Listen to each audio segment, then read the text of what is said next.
tonight's session is really about the need for speed, and what we're talking about is how we can use the Oracle Cloud Platform combined with a DevOps approach to enable organizations to deliver continuous innovation. Before I get into that, let me give you a quick introduction to myself and Rubicon Red. So my name is Matt Wright. I'm one of the co-founders and directors of Rubicon Red, and we're very much a thought leader in the Oracle middleware and the Oracle Cloud Platform. Just a couple of highlights I'll point out for you there. We've obviously written several publications on the Oracle middleware over the years that you can purchase on Amazon or any good bookstore, so say. From an innovation point of view, we work very, very closely really with our customers to help them deliver innovative solutions to the business, and basically using the Oracle technology to do that. And over the years, we've picked up multiple awards, which we're very proud of. And these are awards given to our customers for work that they've done with us on the Oracle platform. You'll see there in 2014, we actually picked up 3 awards. That's the first of any partner globally to achieve that feat. And we've done pretty well ever since. In terms of expertise, again, we pride ourselves in having deep expertise, both in terms of the old on-premise middleware stack from sort of SOA, BPM, WebLogic, all the way down to the OS, as well as being certified in a number of the cloud certifications now that are available on the Oracle Cloud Platform. In terms of what we do, really probably 3 core things. Obviously, professional services, so very much working with customers to implement best practice, reference architectures, as well as actually implement the overall solutions on the Oracle platform. We provide a 24/7 managed service where we sort of run, operate, and monitor the solutions on behalf of the customer, both on-premise and in the cloud. And as I mentioned, obviously, we're a big proponent of DevOps. So we've actually developed our own DevOps solution, again, both of the old Oracle on-premise solution, but also the cloud. And again, we leverage that very much for automating everything from provisioning, configuration, application release automation.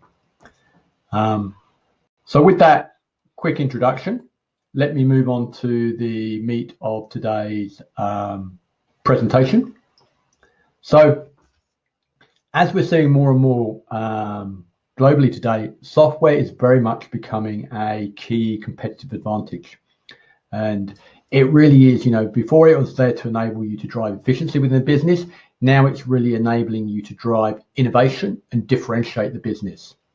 And if you look at the value or, that an organization delivers, whether it's through products or services, that is increasingly defined by the software that underpins them. So the companies or the organizations that are able to deliver solutions quicker and faster and better have a significant competitive advantage over their peers.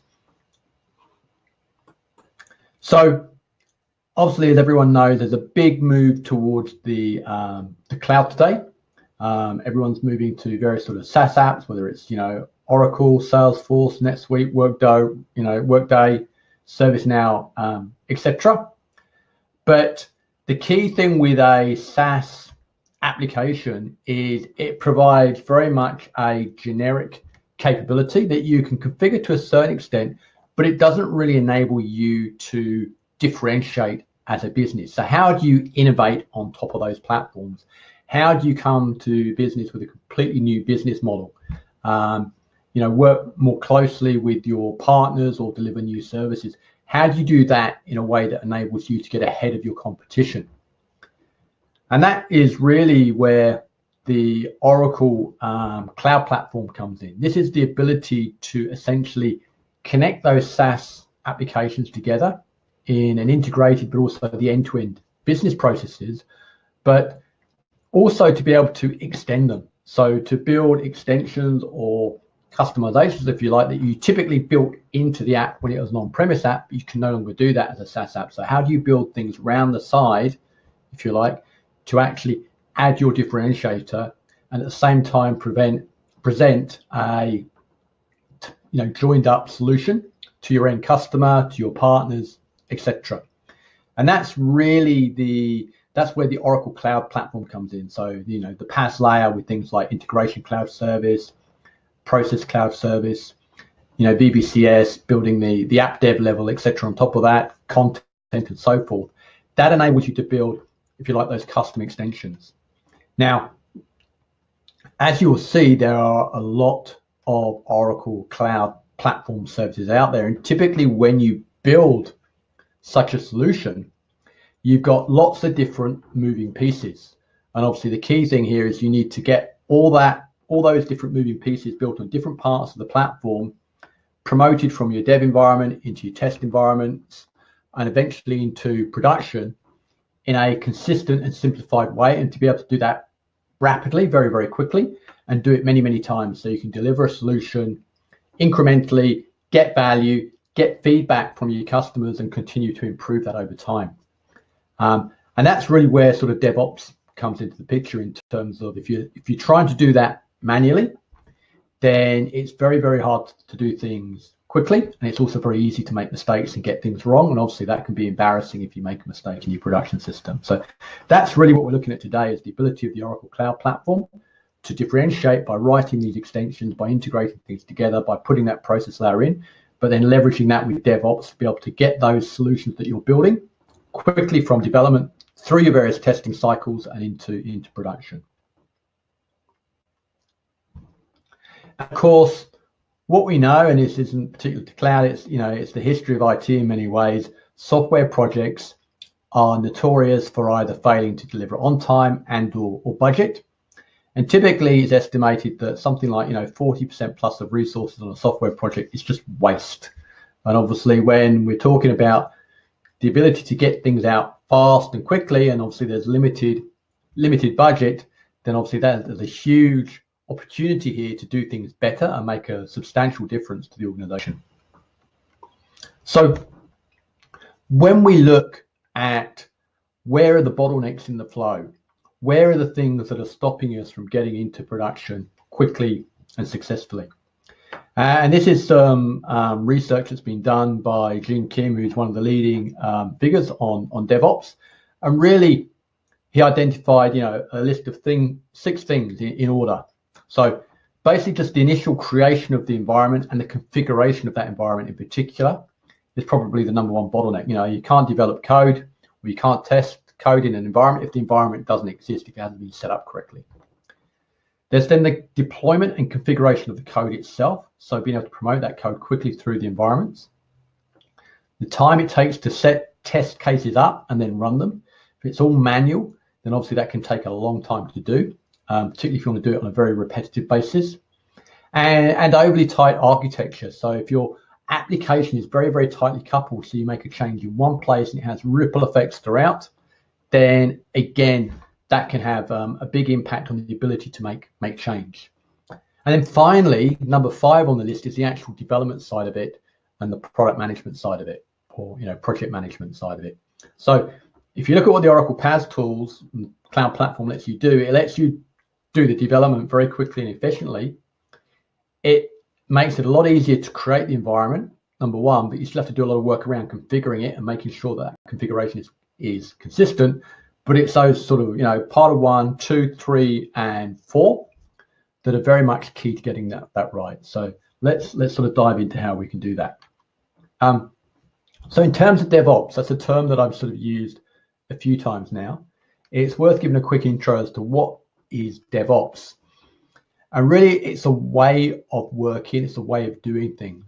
People tend to think DevOps is automation. Automation is just a tool or a part of the DevOps solution. The key thing, though, is it emphasizes system thinking. So, and what it says here, emphasizes the performance of the entire system as opposed to the performance of a specific silo or work or department.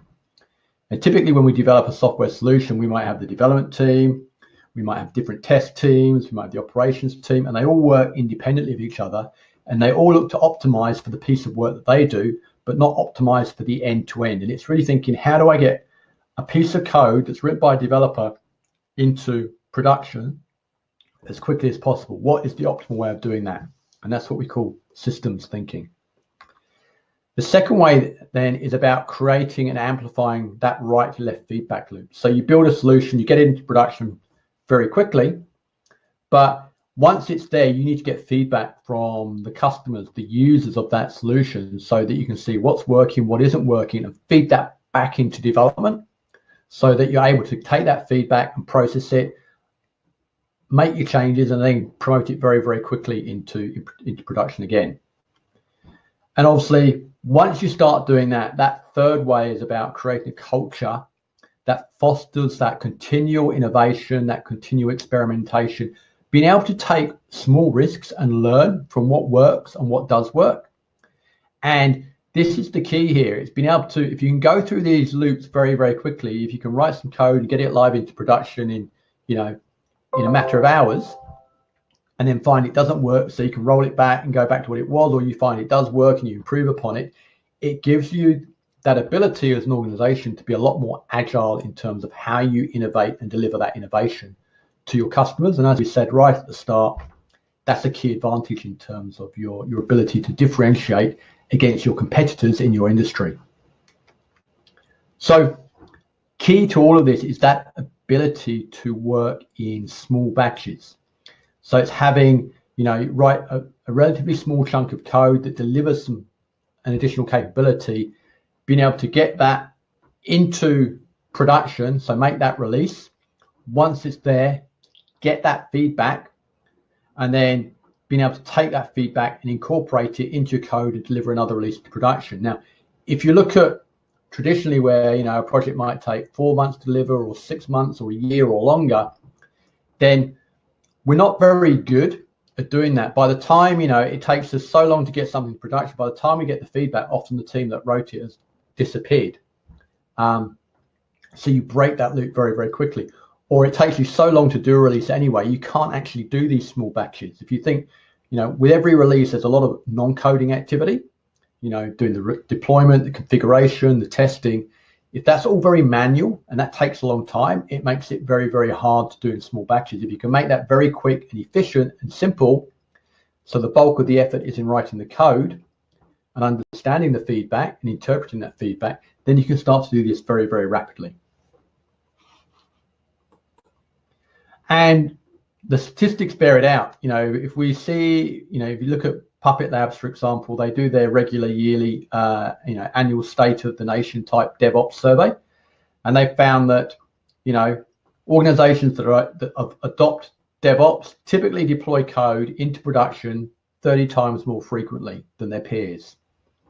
So that then leads to, 200 times faster lead times in terms of bringing new features to market, 60 times fewer failures. So you think if you're doing a release every week, you think, well, it's more likely that something's going to go wrong. The reality is, because you're doing far smaller releases each time, the risk of something going wrong is actually a lot smaller. And if it does go wrong, the actual impact of that risk is also a lot smaller, and it's a lot easier to roll back. And I think the really interesting thing here is, if you look at the market growth of those organizations based on share price, market capitalization, they're typically growing 50% more over a 3-year period. Now, if you compound that over several years, that's obviously, they're getting a significant competitive advantage in terms of their industry peers who aren't following this approach. So if we look at the typical problems we see, often takes weeks or months to provision and configure environments. Manually building and deploying code is both slow, error prone. It's very, very easy to configure things inconsistently across environments. So as a result, it becomes very, unreliable. And often these processes are often documented extensively and are typically outdated the moment they're written or not complete. And that obviously, extends the delivery times. It can contribute to project delay. And again, there's a significant risk with, something going wrong in production, that I deploy it, make a mistake in prod, and something fails. And we've seen enough headlines in the various sort of, newspapers, etc., around the type of financial and brand damage that can do. And I think, you can probably relate to the guy on the right, what do you mean it's not working in production? How many of us have said that? Well, it works in my environment, and that's because the configuration in your environment is different. Now, the challenge is also when we find that, as I said, we're building these solutions that have got multiple pieces with them. And if it takes us a long time to manually deploy it, configure it, make sure it's all working, then it means we tend to do it less often and we tend to delay when we do it. And typically what we find when we do it for the first time or the second time and the third time is when we integrate those different pieces, we're discovering invalid assumptions. These things don't fit together the same way that team A and team B, they both sort of fit together in a different way. So it's not until you try and do that integration that you discover those issues. And the challenge therefore is, well, the sooner I can discover those issues, the sooner I can fix them. And typically the smaller they are as well, they don't become big issues. So being able to do frequent and early releases into system integration testing, for example, is critical for all kinds of projects. So again, DevOps can really help by automating those processes, can really help you identify those bad assumptions a lot earlier in the process than you otherwise would. Other key thing we talked about is configuration. Something that we see all the time is what we call configuration drift, where two environments essentially start out with the same configuration, but over time you'll make a change in one because a test failed, and that change then isn't replicated in other environments, and then the same test will fail in another environment. Someone else go, oh, it's failed, and try and find out what it is and troubleshoot it, and you're just repeating the work. And really, configuration drift is one of the most difficult issues to diagnose because the code's the same, and it can result in a huge amount of wasted time and effort. And of course, then, you're trying to get this release into the test environment. It's not working. You get configuration issues. It works here, it doesn't work here. So you're spending all this time trying to fix that release in the test environment. And meanwhile, your test team is standing by idly. Again, testing, particularly if it's manual, very, very expensive, very costly, very time consuming. If you've got a test team of 5 and they have to wait around for 2 days, you've wasted 2 man-weeks of effort very quickly. And we see this time and time again. We've seen literally many man-years of effort wasted on projects just through the test team not being able to test. And as a result, we find that, companies typically find that defects, because everything is time squeezed. So, if you release it late into your test environment, do you actually then extend your test period to take that into account? Or do you just say, no, we've got to get all the testing done, but the end of the test period stays the same? So you can't test it as thoroughly. People take shortcuts. They're just not as thorough. And therefore defects get discovered later in the process. And obviously the later you discover that defect, then the harder it is typically to fix, and typically the more costly it is to fix, and also the greater the risk for something going wrong in production as well. So you get into production, 60% of production failures are actually caused by human error or lack of automation. 80% of all IT service outages are caused by unauthorized configuration changes, and 99% of DR failures are caused by config drift. And these are figures from Gartner research. So again, it really emphasizes if you can do this in an automated way that makes sure that you're promoting configuration through to production in the same way you promote code through, it's a great way to remove these types of errors. And finally, the other thing here is technical debt. So every time we take a shortcut, we're time pressured and we say, okay, well, I'm just going to do this manually, or I just create this piece of code here and we can just manually test this bit. We won't create an automated test or manually do a deployment. Then you're creating, it might seem the quickest way at that particular point in time, but when you have to repeat the same thing 10 times, 20 times, 50 times, etc., then actually it's not a shortcut, it's technical debt because it's taking you longer and longer to do it. And again, from Gene Kim, technical debt is what you feel the next time you want to make a change. And obviously as that builds up, you get to a point where the technical debt can actually stop you from even moving forward. So DevOps, the first way. How do we accelerate that flow into production? Well, the key thing here is to work in small batches and to create that flow, but also that safety through automation. And what that means is making sure that your environments are set up and configured identically. So that's your dev environment, your test environment, your prod environments. And automation is obviously a great way of doing that. You automate the creation of it, you put the configuration under, versioning control, same way that you version code, and then you can promote any configuration changes between those environments. It's about having continuous integration and testing and automated regression testing. So again, if you can automate as much of that testing process as possible, then again, it makes it easier to speed that flow through to production. Continuous delivery and deployment, again, being able to automatically build and deploy code and promote that through your environments. And blue-green deployment is something else we'll talk about shortly. So we often hear the term, continuous delivery, continuous integration, DevOps. Really, what is the difference between the two? DevOps really takes it, each of these, if you like, build on top of themselves. And DevOps is sort of that final bit where it's, from an automation point of view, it's taken all the way from development into production, but then providing that feedback loop back to development, as well as providing the automation around the operational side of things as well. And really the key thing here is we want to reduce the cost, time and risk it takes to deliver incremental change. And that's the thing, how long does it take to get, one line of code into production if I just want to make a very small change?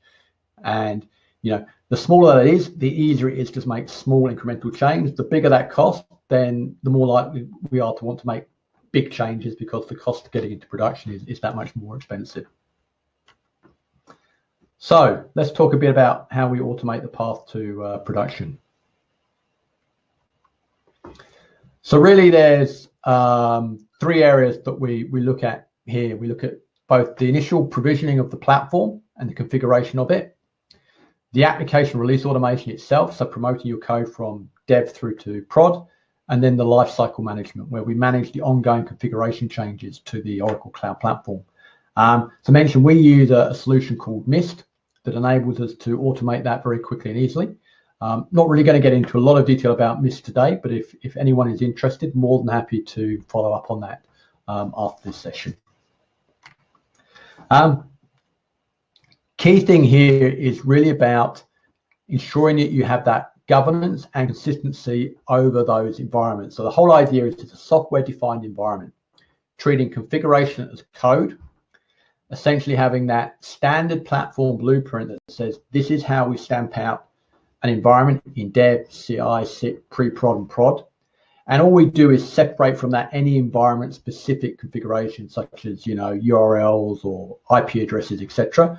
But again, that also goes under configuration control. So that means that if we make a configuration change, we can first of all try that in dev.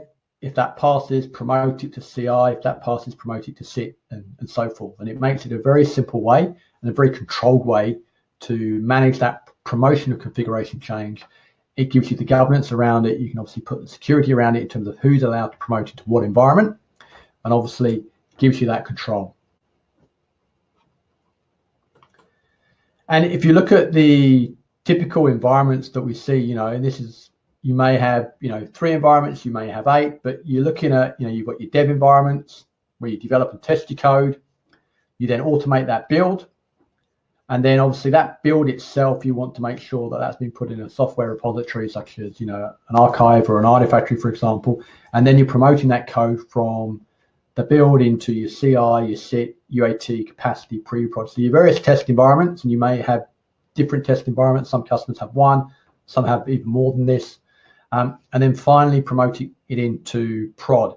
And the key thing here is with this testing, as you'll see, is that you want to front load it as much as possible with your automated tests. So you want to find things that have gone wrong with your automated test before you get to manual testing, because there's always an element of some manual testing required.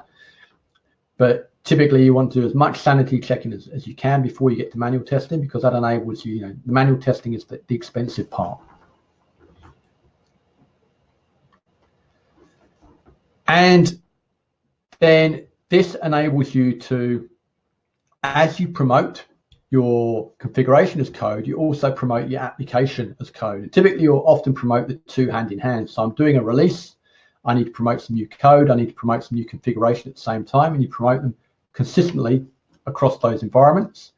And again, the idea here, as you go from dev through to prod, you're gradually becoming more and more production-like, and you're getting greater and greater confidence, not just in the build code itself, but also in the configuration and also in the process of testing that code and also the process for releasing that code. So if you look at your environment delivery pipeline for non-production environments, then typically, we'll have in a traditional project, you'll have multiple environments. You'll set them up once, and then you keep updating the configuration during the lifetime of the project. You may come back to it later and again try to reconfigure it. The trouble with that is every time you're making changes based on what was there last, and you're very hard to actually keep a record of that. So very, very quickly, that again is how you start to get configuration drift. With the cloud, it's very different. You can every time you need to do sit, basically provision a brand new sit environment. Yeah, everything's then deploy the code, deploy the configuration. Because it's all version controlled, it's all automated. It doesn't take very long to do that. And then once you've obviously configured the release, deployed the platform, you can then do your basic smoke tests to make sure it's working as expected. And then you do the tests that are specific to that environment, whether it's integration testing, performance testing, etc. And when you're finished with it, tear that cloud platform down. You don't need it anymore. In fact, why would you keep it hanging around and keep paying for it? Just tear it down. And then the next time you need to repeat that testing, you just rebuild that environment from scratch. So you end up with a clean environment that is completely aligned with your config, which is under source code control, and you're saving costs because you're not running a platform, 24/7, 365 days a year. So the other key thing is that we've talked about is testing, and this whole idea around building quality in. So you want to make sure the process itself, i.e. the non-human parts of the process, build as much quality as possible into the product so that when you're doing manual testing or manual inspection, you can really keep that to an absolute minimum, because that's the most expensive part. You want to really minimize that. And therefore, it's worth thinking about the different types of testing that you're doing. So if you look at it, there's sort of testing that is sort of very much business facing, and there's testing that's technology facing. You look at if you look at this, for example, you can sort of see that, unit tests, integration tests, and system tests, very, very, technology facing, can be a lot easier to automate compared to, say, usability testing, where you need user feedback. That tends to be quite manual, because obviously you need user feedback. And really the whole idea here is that you want to obviously automate as much of this as possible. And when you're doing that automation, you need to, again, put those test scripts under config control. You need to put test data under config control. You need to treat test code as production code, because it is part of the overall solution. Even though you don't run it in production, you're running it to get it into production. And if you're going to be doing that on a weekly basis, for example, you need to make sure that those tests are maintained with the code as well. Always run a smoke test first in the environment. It's a very quick way to determine if something's just broken, something's plain wrong. If it passes a smoke test, then you can then perform the environment specific tests. Again, run the short tests first, and then run the long test, assuming the short tests pass. It's all about, if there's something wrong, you want to pick it up as quickly and as cheaply as possible before investing significantly more time in it. So that's sort of really taking your code and configuration, if you like, from dev all the way through to non-prod. The other thing to then think about is, how do I deploy into production? And typically when we deploy into production, we're used to very much just deploying on top of an existing solution. So we do release 1, that goes live in production. That's the first time prod is live. We then do release 1.1. And what we do is we update 1.0, hope we don't break anything with 1.1. We do our testing. We're often doing this over the weekend, and we'll get to a point, go, no go. If it's no go, we hurriedly roll back and try and restore it to 1.0 before Monday comes around. Or, you know, we say go, and Monday comes around and we keep our fingers crossed that everything's all right and we don't have to do a rollback. Very, very stressful period. And, you know, if you need to run by 24/7, then again, that doesn't even, you know, doing it over the weekend doesn't really work either. Blue-green deployment is this whole concept of every time I do a release into production, or at least a major release into production, I actually build a brand new production environment. And if we take the example here, you know, we've got release N, which is our current live environment, and that's running in the blue environment. And we want to make a, you know, new release, so release N+1. And what we actually do is we actually, you know, provision a brand new environment, to, you know, configure it, deploy the code for that N+1 release. And because this is all automated, it actually becomes very easy to do this now. So you can build up that environment, you can then test it and validate it, make sure that it's working perfectly. And only once you're happy, then you would cut over your networking, and then now you're calling out to your green environment, and your green environment is now live. It's your new production environment. And what that means is you can take as long or as little as time as you want over creating that green environment, testing it and validating it. Only once you're happy, then do you make the go, no go decision. So you can do this during sort of, you know, normal working hours, and the cut over time itself is literally very, very quick because it's literally a network change. And the best part of it is, if once you've gone live with that N+1 release, if you then discover you know, an issue after that and you want to go back to release N, at this point in time, we haven't done anything with our release N environment. It's still there, and we can just throw a switch and go back to that environment and cut back to it.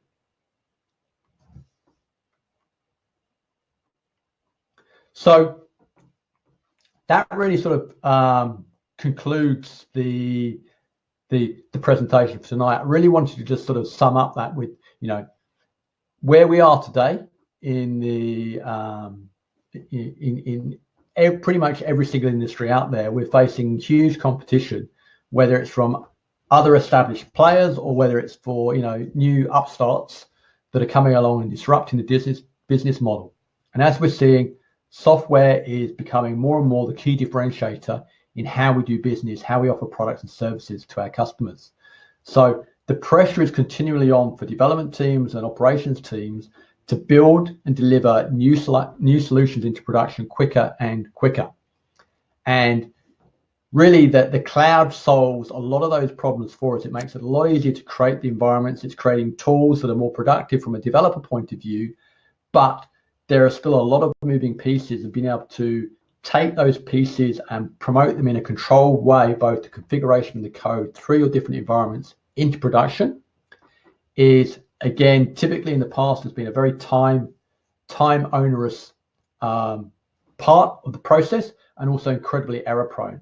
So automating that as part of an overall DevOps initiative can let you get those solutions into production far faster, test them in production, get feedback, and then incrementally improve in very small, rapid increments over time. And that reduces the overall risk of projects getting delayed or things going wrong, or risk or defects in production. It decreases the actual cost. You know, a lot of time is wasted on the non-coding activities, and you're really driving that cost down through automation. So it decreases that cost and waste and improves the efficiency. But most importantly, it enables you to speed up that time to market. So really increasing the agility at which you can get new things into production, get that feedback, and continue to improve, continue to iterate around it. And that's what really can provide the business with a very, very strategic advantage in its ability to be a lot more responsive than its competitors in delivering those solutions faster, cheaper, and more often. So if there are any questions at this point, more than happy to take them. But hopefully you found that both an informative and interesting presentation today. Okay. Any questions?